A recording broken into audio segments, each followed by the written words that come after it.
Okay, thank you. I'd now like to welcome Christiana Figueres to the stage. Thank you. Hello.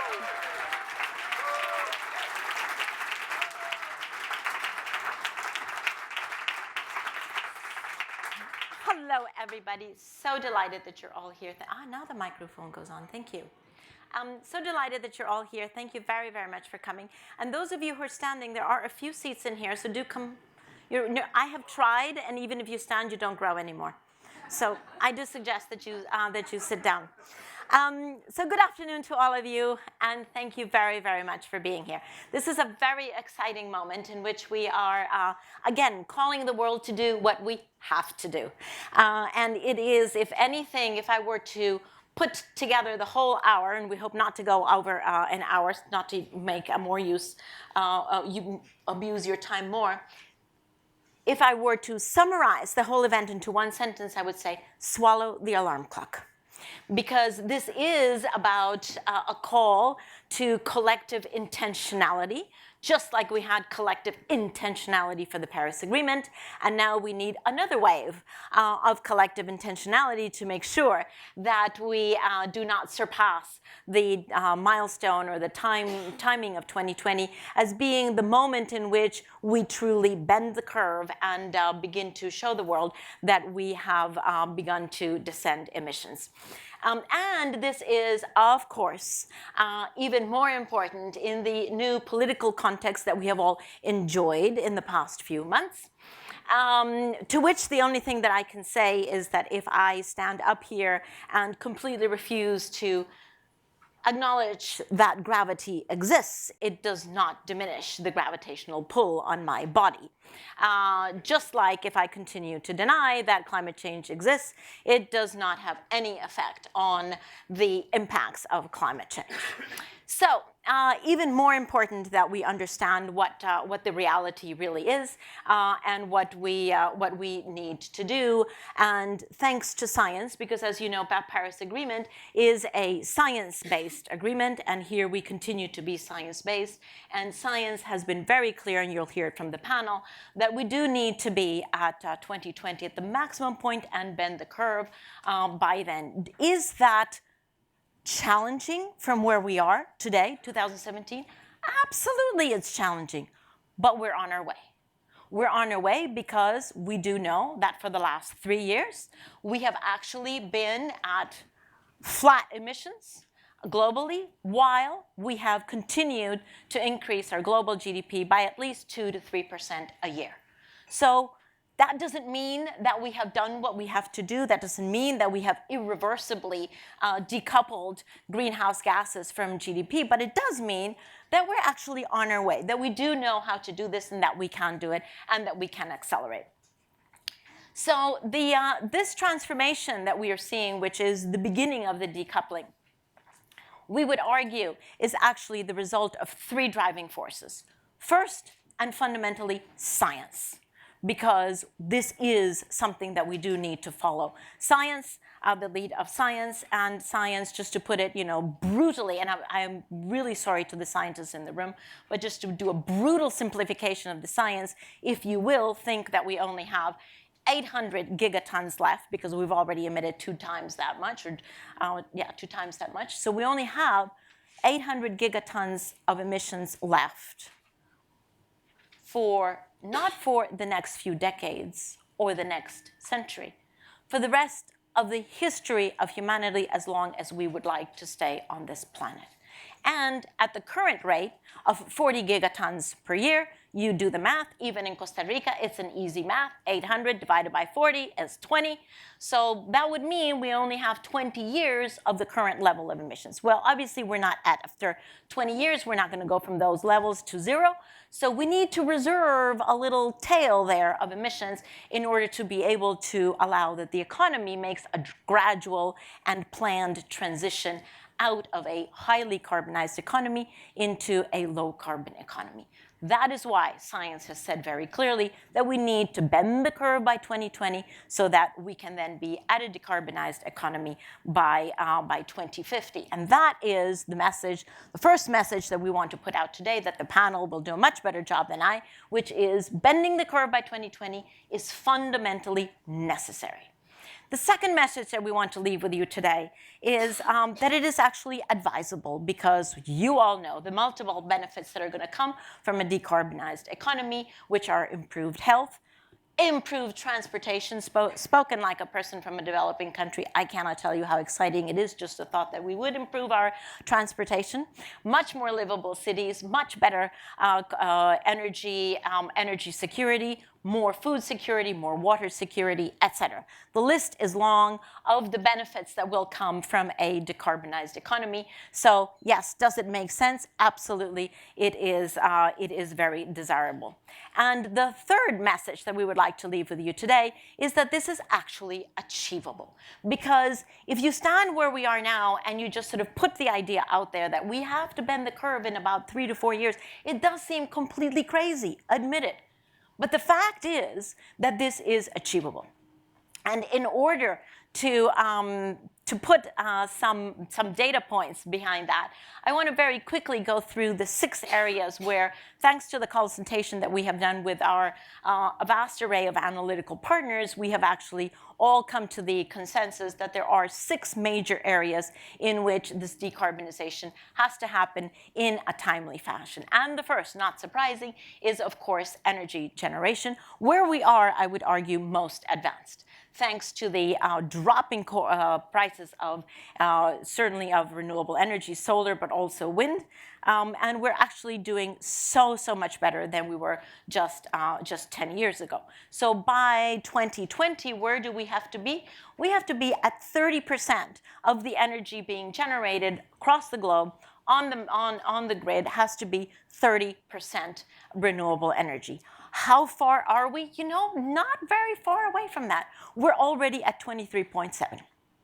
We're already at 23.7 and growing exponentially thanks to dropping prices and increasing investment. So something that we actually are almost there. And I would say, in fact, not even globally, but also China, of course, all of you know, doing fantastically investing in renewable energy. But India, the one country that everybody thought, oh my God, how are we ever going to move India? India just 2 weeks ago announcing that they are planning on being at 60% renewables by 2027. So actually, very exciting transformation in the energy generation field, and one that I would say is certainly very much a forward on the curve. The second area that we need to be looking at is transport, and that is admittedly a little bit farther behind than energy generation. And where do we need to be on transport? We need to be by 2020. There are seats up here in the front row, if any of you want. There are seats. There's seats in the row. That was distracting because that's my fantastic daughter.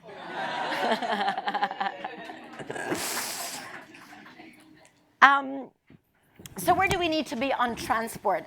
Well, we need to be, believe it or not, at 25% of all of the new vehicles being put on the road, 25% of them being zero-emission vehicles by 2020. That does sound like a little bit crazy. Is it challenging? Yes. Are we on our way? Yes, we are on our way to that. You all know that Germany has already established that by 2030, they're going to be completely zero emission. Norway is at zero emission by 2025. And then, of course, China and India, not standing behind Europe. China already putting on the road 5 million zero-emission vehicles that cost $8,000. And building the vastest infrastructure of charge than everybody else put together. And then India, again, the country that we all thought was going to be such a challenge, India actually saying they just 1 week ago, they're going to be at 100% new vehicles being zero emissions by 2030. So yes, we are moving on the mobility side. For those Tesla enthusiasts, I'm sure you all celebrated the fact that Tesla surpassed GM, General Motors, in market value just last week. So the market also recognizing the decarbonization and where their profits are going to come from in the future. The third area that we definitely need to be looking at is everything to do with land use, because unfortunately our soils are more of an emitter than they are sinks, and we have to turn that around. Now that is going to be definitely challenging. We do have to protect our primary forests. We have to end deforestation by 2020. We have to end deforestation by 2020. And that, again, challenging, absolutely. For everybody who works on that issue, absolutely, you know how complicated that is. But are we on our way? Yes, we are on our way. And you know that the Consumer Goods Forum has actually pledged to not source any more of their products from illegal logging supply chains, and in Latin America and in Africa, where there is most of the degraded lands, we have a huge effort already underway to restore 150 million hectares just in Latin America and Africa. So are we on our way? Yes. Do we have to pick up the pace? Yes. But we know how to do this. It's not that we don't know how to do it. We do know how to do it. We have to be intentional about our timelines and get there on time. The fourth area, heavy industry, again, one that is also lagging behind for understandable reasons, the most energy intensive of our economic sectors, and one in which we need, by 2020, we need all of those heavy industry sectors to have already developed their science-based targets and pathways and already have started implementing. Challenging, indeed challenging. Are we on our way? Yes, we are on our way. We have the cement sector already developing truly groundbreaking alternatives to the way that they're producing cement, and the same in steel. So the two sectors already understanding that they need to look at a decarbonized future and moving in that direction. Cities is our fifth area, and quite exciting because, as you know, 70% of people will be living in cities by 2050, and most of the emissions will be coming from there. So what do we need to do? We need to have completely decarbonized cities by 2050, which means the way that we live, work, and move in cities needs to be decarbonized. What is the milestone, the respective milestone by 2020? One that has actually already been taken on by C40, which are the 90 largest cities of the world who have already taken on what they call their deadline 2020, because they understand that they need to be at a certain point in their decarbonization transition by 2020, and they already have a $15 billion investment portfolio that they understand that they will be capitalizing in order to be able to decarbonize. The EU has already taken on just recently their new standard that all new buildings need to be zero emissions by 2020. And China, again, astonishing us with their ever-increasing energy efficiency standards and their new sponge cities. And if you don't know what that is, do ask Miss Google, because it is actually a very interesting concept. Sponge cities in China. And the sixth and last area that we want to bring your attention to is finance. And also an area in which we need to pick up our pace. We are currently at about $300 billion, but Nick will correct me on this, $300 billion being invested more or less into clean technologies, and that needs to go up at least by 300%. So we need to be, by 2020, we need to be at least at $1 trillion being invested into clean infrastructure, clean technologies. Is that challenging? Yes, it's challenging. Are we on our way? Absolutely. Absolutely. We are going to be this year already at $200 billion, predictably, just on green bonds, just on that. just on green bonds, and predictably $1 trillion of green bonds by 2020. So yes, a challenge. Admittedly, we're not being irresponsibly optimistic. We're only being stubbornly optimistic. But it is a stubborn optimism that we all need in order to be able to meet our milestones. So I would like to thank for all of this, and those of you who received our emails. Otherwise, you can download them from our new website today. But we have all of this in excruciating detail in our analytical paper. And for that paper, I really want to thank Yale University, Grantham Institute from the LSE, Carbon Tracker, WRI Systemic, and Conservation International. Thank you very much for all of you for coming together to come to a consensus on what our pathways are to 2020. And with that, amen from me. I'm going to step down now because it is time for a little fun.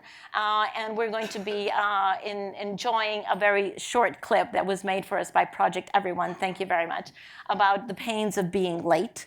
That is not something that Latin Americans understand, but certainly the British population understands that. So you will see a little clip about don't be late. And after that, we will be in Steve Sedgwick's good hands. Steve. Clip. Thank you. Where's the kid? Oh. Observation deck? Sorry, man, but it's too late. I can't slow down. What time is it, Frank? 2:59. You have no concept of time? A registration ended at 3. Please. I'm sorry that you're late.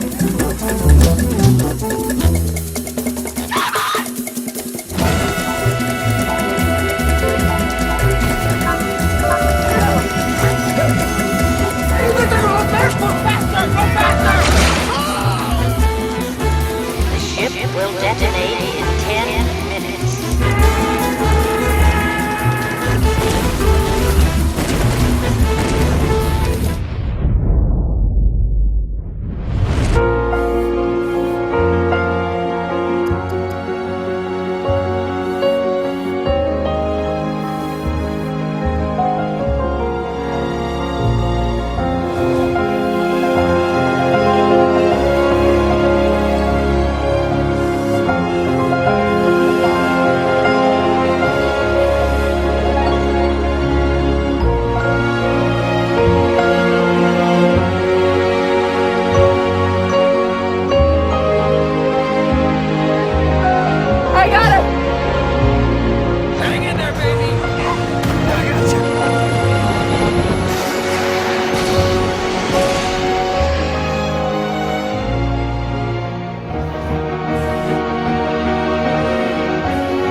People being late.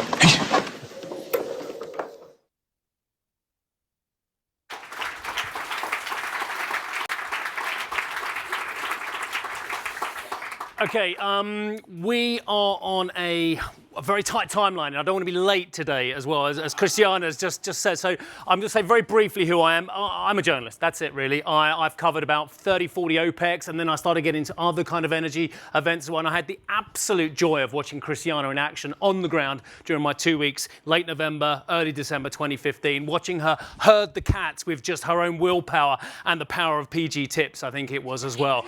Exactly. So, I mean, it's great to be here and seeing so much progress going on as well. I just want to say one thing. I just thought I might share my emails with you because I've got one that's at the top of my list. And I thought it just shows you, even with our grave concerns at the moment about the elephant in the room, and let's face it, one of the world's greatest emitters has a man and his mate at the EPA who's not quite on board. Okay, let's be honest about it. And so I'm just looking at the top of my email list at the moment, which is from the EIA, which I'm on their list amongst other things, and it says US energy-related estimated CO2 emissions fell 1.7% in 2016. So there are some very good things going on in the United States and at state level especially as well. And I think that's very important to remember as well. I'm going to bring the panel on. You want to hear from them as well. So I'd just like to ask Helena Morrissey and Lord Nicholas Stern and Joanna Haigh to join us straight away up here as well. And do you want to hear more from Christiana as well, I think? Yes? Come on then, Christiana, you can join us as well. She didn't want to, I can assure you. She said, no, we've got an eminent panel. We don't need me as well, but we do. We're also going to hear from Thomas Stocker in a short while, and indeed Astro Teller, who has got all kinds of titles, including Head of X. It was down in my notes as Professor X, but I think that's someone else. Over at Alphabet as well. So look, lovely to see you all. Thank you very much indeed. Joanna, I haven't had the pleasure of meeting you before, but I'm afraid all the other three have had the displeasure or pleasure of meeting me in various guises as well. If I can start off with you, Nick, if I may, because I first spoke to Nick I think it must have just been after your weighty tome in 2006, which was commissioned by Mr. Brown and Mr. Blair. It was the 700-page review of, indeed, the Stern Report, as it was called, and it was basically a call to action as well.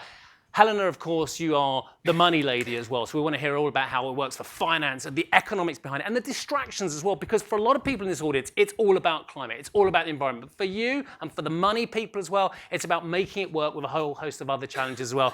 And indeed, Joanna, I will come to you as well, because you are a careful optimist. You think things are moving in the right direction, but you think global warming is a runaway train. I got all of that from the same article, so I couldn't work out if you were optimistic or not as well. Nick, I'm going to start off with you as well, because it was 700 pages. It was late 2006 that you put out this enormous report, which again, I think really shook a lot of people up. How much did you get right? What's changed? And how worried are you about inaction, or how optimistic are you about the action that's taken place scientifically? Well, you can get a 450-page answer in my book, Why Are We Waiting, which was published. So that's 1150 in total, yeah? Okay, right. Could you paraphrase it for everyone? Yes. You could summarise the Stern Review in one sentence, that the costs of action are much less than the costs of inaction. And many people suggested I'd exaggerated that statement. I badly understated that statement. The costs of inaction are far bigger than we thought then. The science has become still more worrying. Many effects are happening faster than we thought then, and emissions have gone on rising. Joe on my right is the expert on that. So the costs of inaction are much higher than we estimated then, even though we placed the climate risks very high. On the action side, as Christiana has already argued, and as we see all the time, the costs of doing things differently are far lower than we thought. For two reasons, really. One is that the technology has changed so much, and we understand much better how to run our cities and manage our forests. But the second thing is that the things that come with action are so attractive. In particular, cities where we can move and breathe, and ecosystems that are much more robust. So basically, absolutely didn't exaggerate. In fact, I underestimated the strength of that statement. The cost of action is much, much lower than the cost of inaction. Okay, well, that's a good story. And I don't actually use the word cost of action much anymore, because these are investments that are enormously attractive. Which is something we'll come to in a few moments' time. Joanna, he's referred to you as the scientist twice as well. Do you want to just take it through how the science has evolved throughout this process, from the disappointments of COP15 to the success of COP21, and since then as well? What's the science done over that period? How has the thought process changed? How have the optimism or the pessimism evolved? I think the basic thought process hasn't changed at all. I mean, science is the basis of this whole activity. We've got a wonderful network of observation stations around the world that have shown us that the global temperature has increased by 1 degree since the pre-industrial times in the mid-19th century. Sea level has risen by 20 centimetres. Arctic sea ice is down by 40% in the summer, and these are incontrovertible scientific facts. The other thing we know very clearly is that carbon dioxide concentration in the atmosphere is now 1/3 higher than it was in pre-industrial times. And this is now higher than it has been for 3 million years. Now, 3 million years may not mean much to you. It's a very, very large number. Just put it into context, humans didn't evolve on Earth till 200,000 years ago, and there were no primates on Earth 3 million years ago. So we are now, with a life on Earth, being in a situation that it's never been in before. This is a very, very strange situation that we're in. We also know very clearly that it's the increase in carbon dioxide that has produced the increase in temperature. This is very fundamental physics. We can explain it in a number of different ways. This is incontrovertible. And following on from that, as the CO2 goes up, the temperature will rise. That's very simple to understand. So if we want to stop the temperature rising, we have to stop emitting the CO2. We need to get to net zero emissions of CO2. And the sooner we do that, the sooner we can constrain the temperature to be any particular value. So the COP meeting in Paris is aiming at 1.5 degrees, or under 2 degrees anyway. You might decide perhaps you like 3 degrees or 4 degrees. I mean, I wouldn't recommend that as a very good thing, but perhaps that might be a choice. Whichever temperature you choose to stabilise at, you have to get to zero CO2 emissions, because otherwise the temperature will keep on rising. And so the sooner we do it, the lower the temperature will stabilise. That's a very simple message. We're already up against the clock, but I do want to ask you, Helena, as well. And actually, I want to ask you a case study as well, and something you and I have talked about previously. We know full well. Someone like Paul Polman. You all know Paul Polman in this room as well. I think it's fair to say he is a great champion of sustainability and of the environment, and what Unilever are doing is pretty amazing. And I think he was a great help to you as well at the COP21. I saw so many panels where he was pushing business leaders to certain things. But the problem for Paul is not everyone is looking at the environment. Not everyone's looking at sustainability and the very interesting things that Unilever are doing. Kraft, we never got to find out whether they were or not. Massive, over £100 billion bid for the company as well. Is the message of money and making money actually fully on board with this, Helen, as well? Because it seemed to me that Kraft weren't buying it for the CSR credentials of Unilever. And so hence it worries me slightly that there are many conflicting trends going on in the world of business.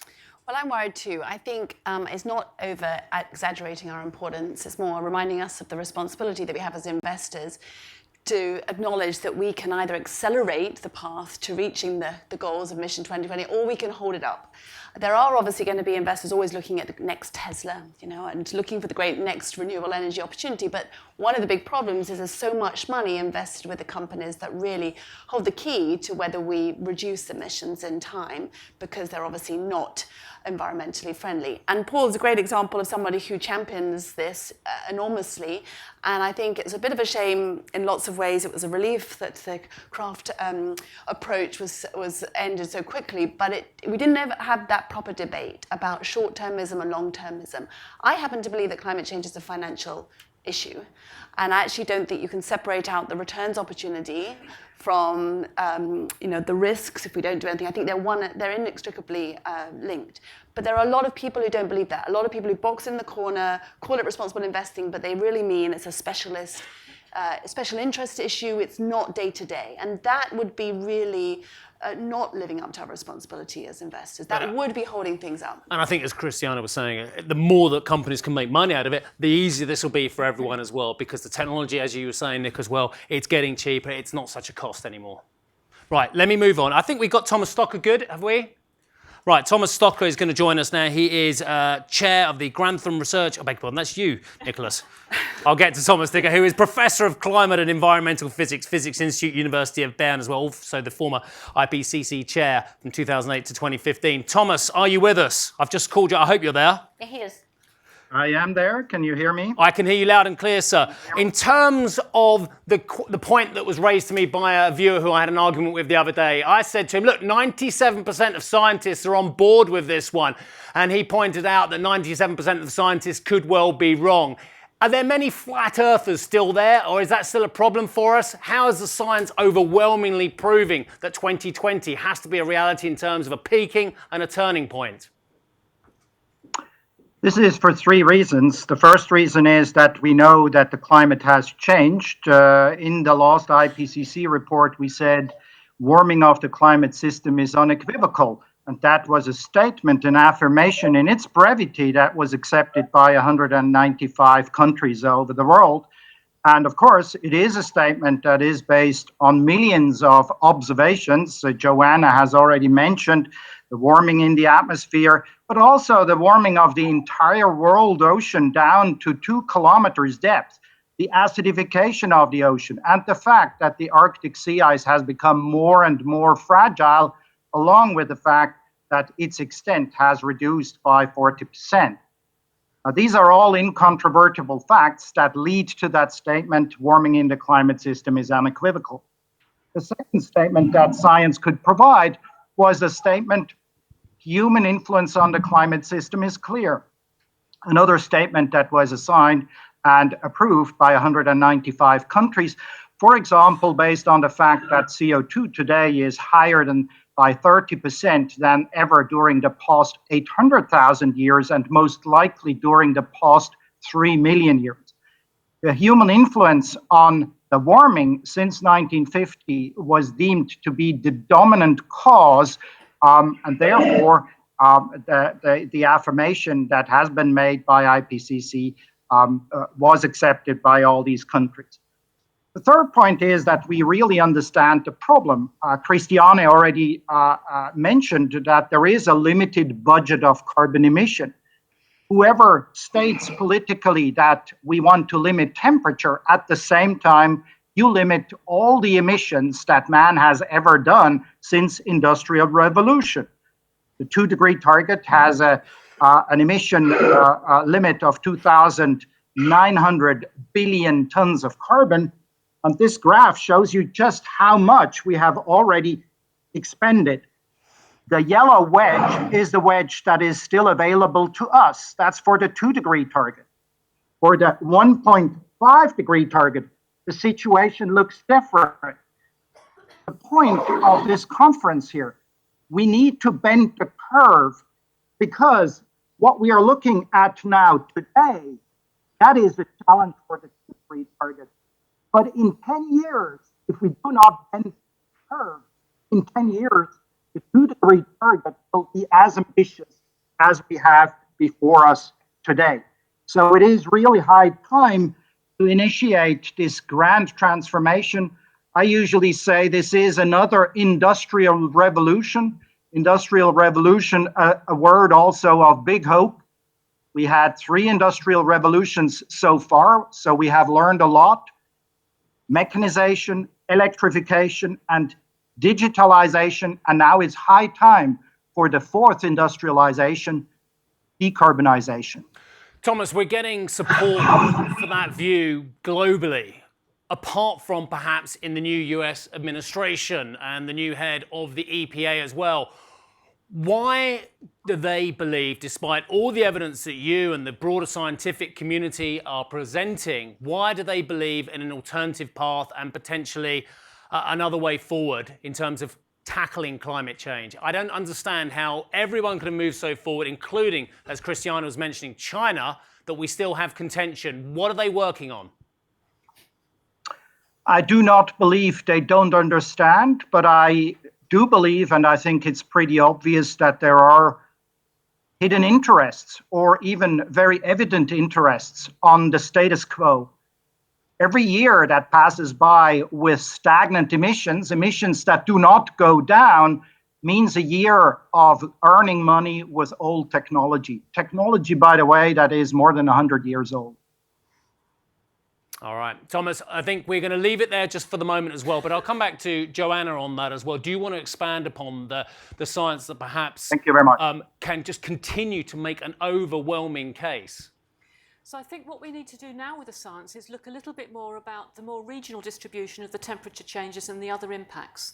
So we know it's been a 1-degree temperature global change, but there's different impacts over different parts of the world, and these are more difficult to disentangle. But it's clear that in some places, so for example around the Mediterranean, it's becoming hotter and drier, and this will continue. There's other evidence, for example, that there's increased rainfall in the Indian monsoons. Other issues are more difficult. So the intensity and frequency of tornadoes and of typhoons is more difficult to establish. So I think with the science, we need to work forward on these sort of regional effects, and also on the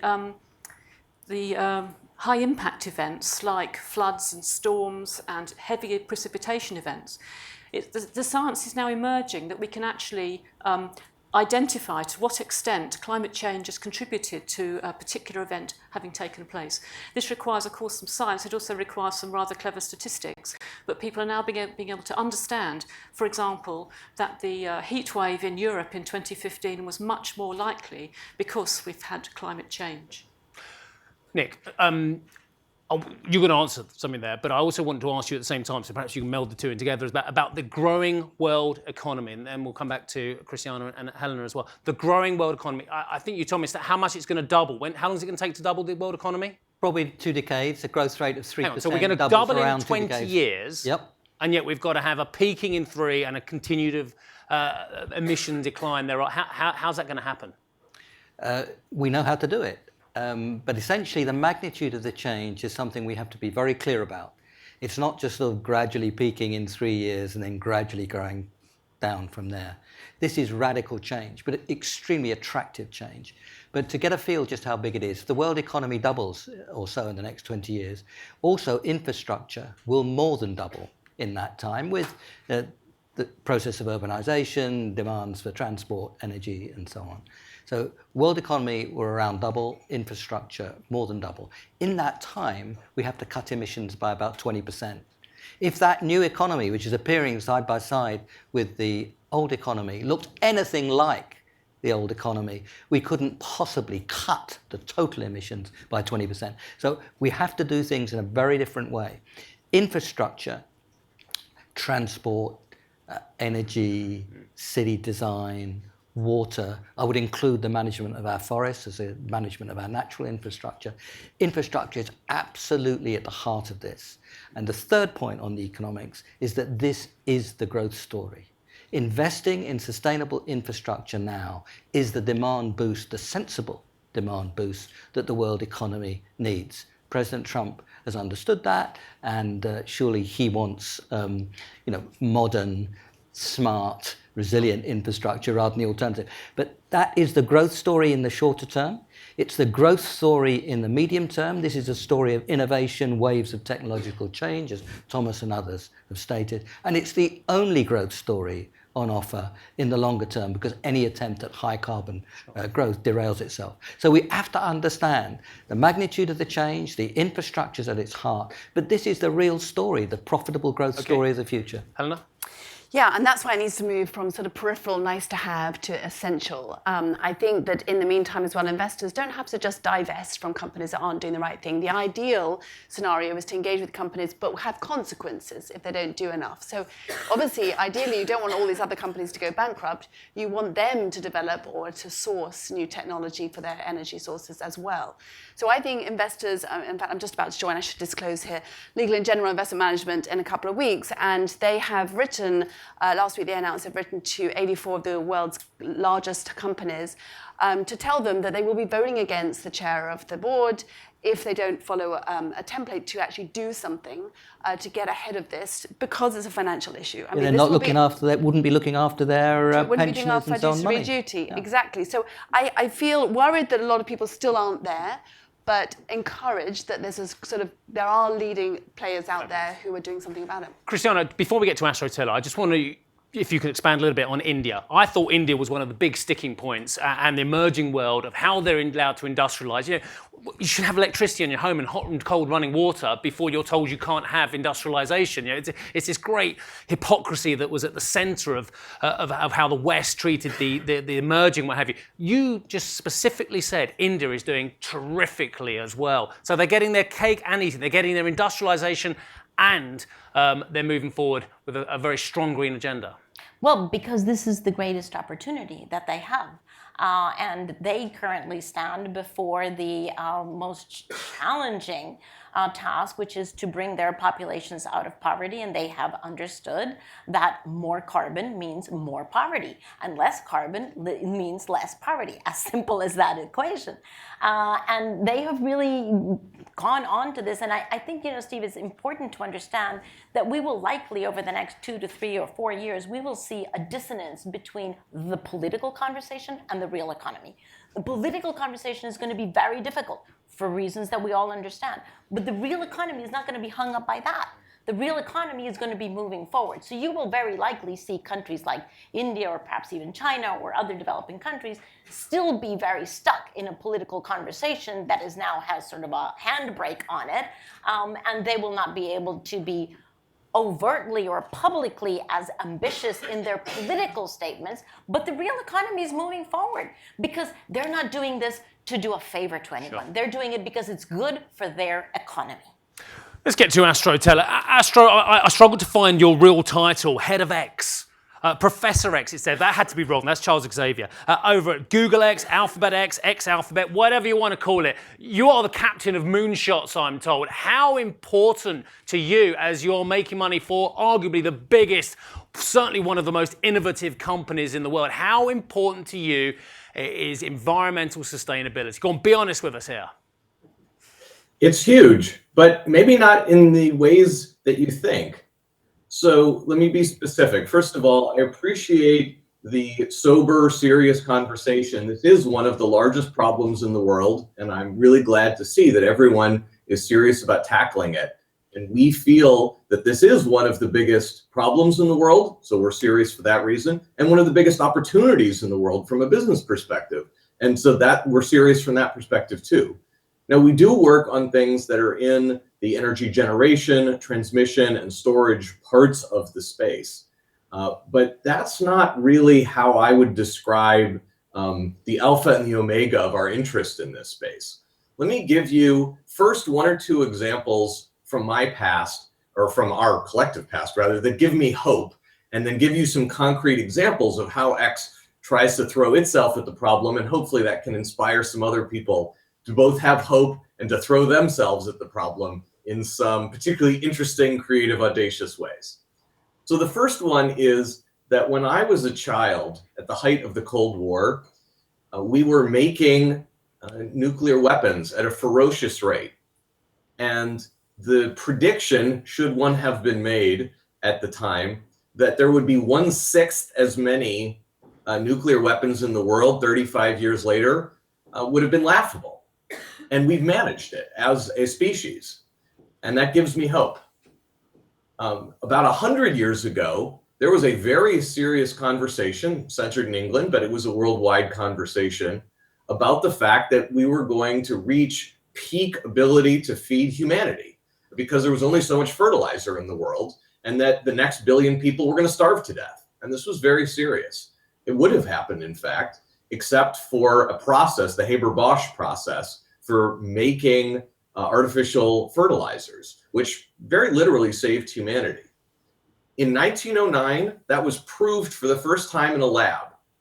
4 years later, it was in mass production. So don't let the world tell you that we can't be creative and change the world fast. I'm not saying that we don't have an enormous problem on our hands, but I have great hope in humanity. And for every story out there about how technology is going to ruin our lives, I see an enormous set of opportunities for technology to save our lives. So let me give you one or two examples that are not in the classic space of energy generation, clean energy generation, but I think we need to be thinking more broadly about how to solve this problem. So recently, DeepMind, which is part of Alphabet, which is a machine learning system, announced that it had found a way with no incremental energy spent to save 40% of the energy in our data centers. 40%, just like free money, free, like save the planet, carbon emissions go down, just by paying attention and by doing something, by making the world more intelligent, instead of by pumping more fuel, even clean fuel, into the process. That kind of thinking, the application of intelligence to problems, I don't just mean our intelligence, but machine intelligence to problems, is going to save more carbon over the next 4 years than whatever we do on the energy generation front. Here's another two examples that are close to our hearts at X. One is self-driving cars. There's a whole bunch of reasons to be excited about self-driving cars because of the lives that they will save.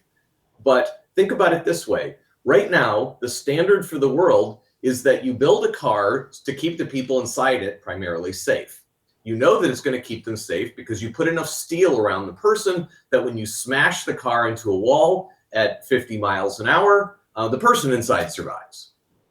If you could embed enough intelligence in the car that it didn't hit brick walls at 50 miles an hour, then you could put less steel in the car.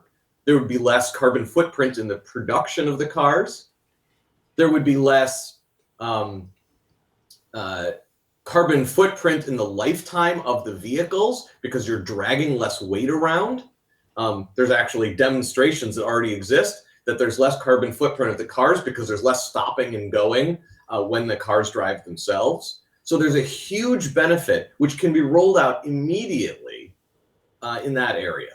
Another area, the self-flying vehicles for package delivery, is another project that we work on, was inspired by the question, how does it make sense for us to use a 4,000-pound vehicle burning dinosaur juice to move a 3-pound pizza across town? That math just doesn't make any sense at all. Why can't we use a 30-pound vehicle, maybe even a 15-pound vehicle, to take a few pounds worth of package across town to people? The carbon footprint savings there, as well as the noise reduction, the safety improvements, et cetera, are all huge. So I'm not saying those are the only ways to save the planet, but I think if we think really broadly about what can be done, there's a lot that can be done and can be done really quickly. Astro, we're very, very tight on time. I hear you, I hear what Google's doing, and I hear what Alphabet's doing, and it sounds amazing, but what more could your company do to step up in terms of influence, in terms of lobbying, in terms of pushing the administration and others as well to see the world as you see it? There's more that Google and Alphabet could do, isn't there? We need to talk more about policy. Well, I'm sure there's always more that all of us could do. To be honest, one of the things that I wish Alphabet would do more of is talk about what we already do. You would mostly be flabbergasted if you realized what a green company Alphabet already is. And I encourage you and everyone in the audience to go dig for it. One of Alphabet's weak suits is actually bragging better about what it does. But look up the details and you will be amazed to see how far ahead Alphabet is towards being a completely carbon neutral company. I will do that. I will go straight to your website in about 20 minutes. Thank you so much, Astro. Really good to speak to you today, sir. Really very interesting contribution as well. Right, I am stunningly aware that we are getting tight. I'm going to go a little bit over, but not much, though, because Christiana, for one, has got another event to get to. So, look, who would like to ask a question? Anybody is allowed to ask a question. We've got a microphone, I believe, at both ends of the room as well. Don't be shy. There's a lady here who's got the first question, and there's a gentleman over there who's got the second question. So if we can get to this lady first, and then the gentleman right over there. They're really beautifully placed, aren't they, these questions? Thank you very much indeed. Right. Hi there, Solly Townsend from Futerra. Bloody brilliant, love the film, love what you guys are talking about, and love the fact that we're talking to the bubble again. So how are you going to get this out to, I'm going to suggest a 7th focus area, which is the curve in our own heads. How are you going to get this out to the 7 billion, soon to be more, human beings on this planet who have got to follow you on the 2020? How are we going to change the minds and hearts as well as the science? Let's get an answer from everyone on this one. I think it's a really important thing. She's already given us 6 revolutions, and you want a 7th as well. I like that. Okay, Christiana, very brief. Do you want to do a couple of questions, and then we can... Yeah. Okay, right, let's do that. This gentleman at the back here was the next one. Right over there. Sorry, beautifully placed, these questions. It's got a microphone. No? Right there, go ahead. You have the microphone, use it. Okay, so thank you. My question is that nobody's mentioned the media. We're talking about American Brexit and Trump. The real reason behind that is corporate media like Murdoch. The 5 media billionaires who owns the media in Britain are all anti-climate action. It's the biggest blockage to progress in America and the United Kingdom. What are the answers to that? Who's going to put that on the agenda? And we need to talk about it. All right, I'll answer that in a second. Let's get the mic to this other gentleman as well. Okay, that's... I'll answer that straight away. I didn't know that this is the same building as where my mothership is in Europe, okay? You'll notice downstairs, because I actually work in an office down the road, Comcast NBC, yeah? I think Brian Roberts is Comcast. He's pretty much, I don't know if we're the biggest, but we're pretty damn big. Maybe we should mention a bit more about that, bragging about it. But I have covered energy events, IOCs, OPEC, all that kind of stuff for decades, literally a long, long time. In fact, I first started trading BP, oil, Shell, Lazma Enterprise in 1988. I've been around a long time in one way or other. Nobody tells me that I can't say what I like. No, on air. I go on air for 15 hours a week, and nobody tells me, and I go to WEF events, I go to World Energy Congress events, I go to OPEC meetings, and you're shaking your head, but it's true. I work for one, and there I stand, and I have a mouthpiece, an open mouthpiece, every single day, sir. The reason I'm shaking my head is you're not employed by Rupert Murdoch's Wall Street Journal, or by Fox News, or by The Sun, or by The Times, or by The Mail, or by The Express. Those are the people who are got the ear of the public, and those are the people who are actually saying that we don't want action. Those are the people who are telling the miners to vote against their own interests. So the real problem is the billionaire press. Your company may be okay, but the vast majority of people in Britain are listening to a media that's anti-climate action. Well, fair enough. I think if I can... Excuse me, this is my cue, I think, if I may come in. My name is Geoffrey Lean. I've written for 46 years about this subject on various newspapers from Britain, so I go back 69. There is actually truth in what our friend said as well. In Britain at the moment, this is not my question, by the way, there are 10 climate skeptic journalists, columnists, writing in the general press. 18 months ago, there were 4 of us on the other side. That is now down to 1. And has had a very chilling effect on public debate in Britain. So there is a problem, a serious problem, of balance, if nothing else. But anyway, by the by. What I wanted to ask about was soils, which is one thing I didn't hear mentioned, which are as big a climate sink in many ways as forests, and one could do immense amounts to decrease the loss of carbon from soils, but indeed to increase the amount of carbon in soils. And I missed that from your 6 points. Thank you, sir. Let's start off with the first question. Coming out of the bubble and improving the perception as well, and answering obviously that question there about the soils. Christiana, do you want to start off? It is a very important question, and we are acutely and painfully aware of that. Now, having said that, I will say that the fact that we got in the Paris Agreement is because we were able to take that conversation outside of the 195 governments who were there to an increasing array of stakeholders whose benefit it was to support governments for an ambitious Paris Agreement. And that effort that we made to expand the conversation to certainly allow the governments to be the center, but not the circumference of the conversation and of action, is one that we're replicating now. So we want to take already the circumference that we have created, which was a much larger circumference than the original one for Paris, and take that actually even a step farther, because we completely agree that talking to ourselves is not going to get it. And we all know that Miss Google, sorry about this, Astro, but what Google does and what Twitter and all of those is we actually self-select to only read the things that we agree with. And so we have to get across that boundary and be able to bring other people on our side, which takes me to your conversation. Because I think the only way that we're going to, I frankly don't mind if people don't talk about climate, as long as they talk about the things that are important to them. How do they want to get better health? China's not, closing their coal plants. They don't stand up there on a soapbox and say, we're doing this because of climate change. They say we're doing this because of health. That's the reason. And I don't care that they don't talk about climate. I don't care if anybody doesn't talk about climate as long as they're decarbonizing. So we have to get off our little addiction here that every sentence needs to have climate change in it. No, we have to really allow for the space of everyone to come at it from their own perspective. Why does it make sense? So the financial sector has to come from it because it makes sense to the bottom line. The cities have to come from it because it makes sense to the livability of cities, et cetera, all the way down the line. We have to open that space. Those who are, responsible for job creation need to come at it because this is where jobs are. Let's get some more answers from Nick. Just ranting at the media how, even though it is intensely irritating, doesn't get you very far. You've got to use the places that you can use, the people who have a real interest in making things happen. Cities and city leaders are a tremendous source, and the mayors around the world are increasingly doing a tremendous job. Business is increasingly active. Paul Polman is an absolute hero. But there are more Pauls out there, and they're growing through example. So business is fundamentally important. The Carney and Bloomberg initiative on disclosure as part of the financial side of business, they're making a big difference. The security leaders, when the Stern Review was published, the various heads, I was still a senior civil servant. I've only been 3 years a civil servant. It's not my natural makeup. But I was still there in the Treasury, and different leaders of the different parts of government asked me to come and talk. Not all of them. The first two were MI5 and MI6.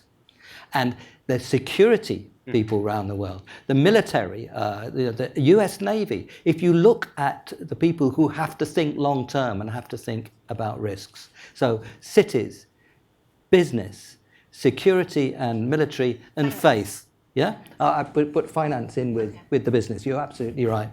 And faith. You know, my father would never have, he went 25 years ago, he would never have believed his son would sit here and praise a pope.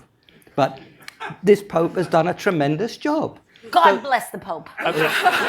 Joanna, do you want to come in and then we'll get Helena's views? So there are places we can go, and the schools. The schools are fundamental as well. Can I say amen?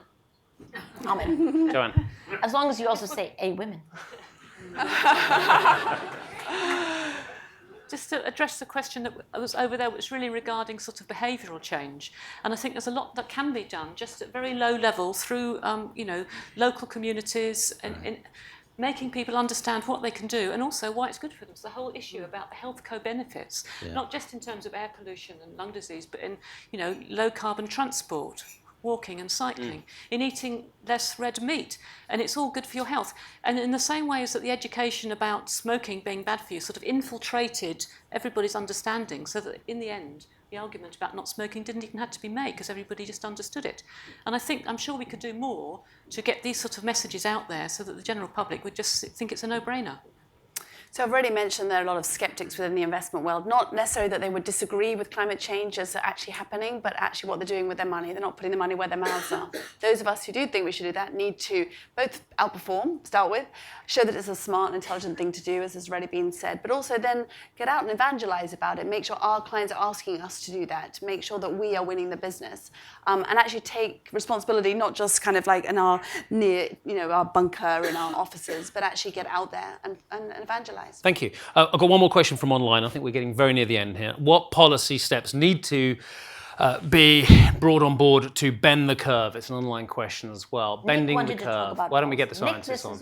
Yeah, we didn't talk enough about policy in all this. It's a very good question because business people take their decisions in the context of policy. They need to work together with government to get the right policies in there. Clearly, a price of carbon is fundamental here.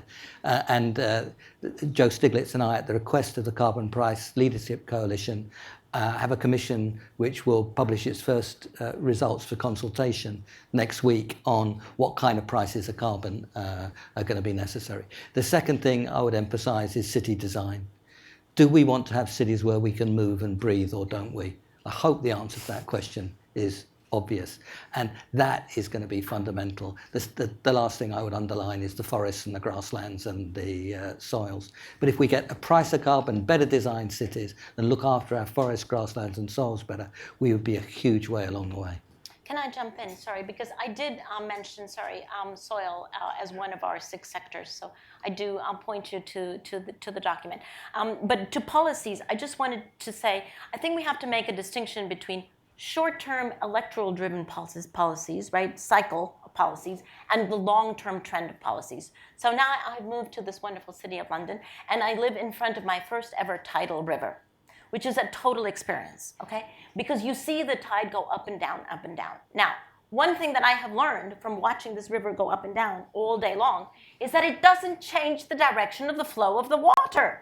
And the same with policy, right? And corporates are actually understanding that they need to be ready and anticipate not the short-term 4-year policies that there could be because of electoral swings, but rather the direction of policy, because that is the responsible way for corporations to make decisions. And I think it is abundantly clear that the long-term direction of policy everywhere in the world is toward decarbonization.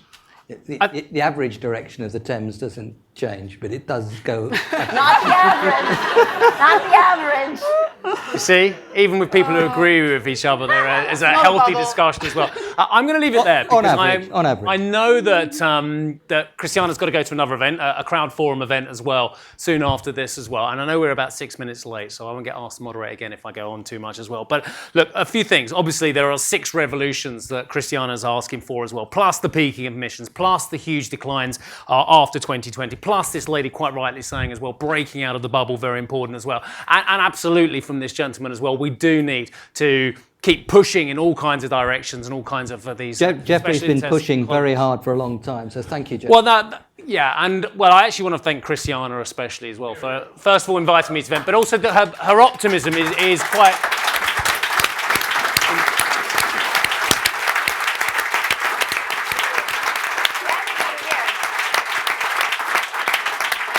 She really is an incredible lady, and it's been a real pleasure working with you again, Christiana, so thank you very much indeed. Also want to thank Lord Nick Stern, of course. I do want to thank Astro Teller and Thomas Stocker, who joined us. Joanna Haig, thank you. It's the first time I've met. It's been a real pleasure as well. And Helena Morrissey as well. Thank you very much indeed. And to all of you as well. Now, look, I have got a little bit of any other business, and you can have a big old clap for everybody as well.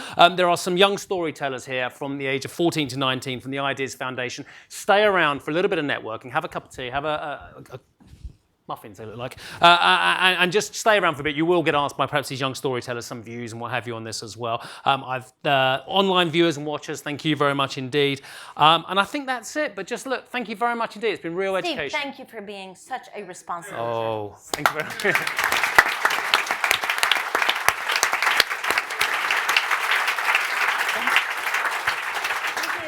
All right, good. Enjoy. Thank you. Thank you. Thank you for bringing us all together.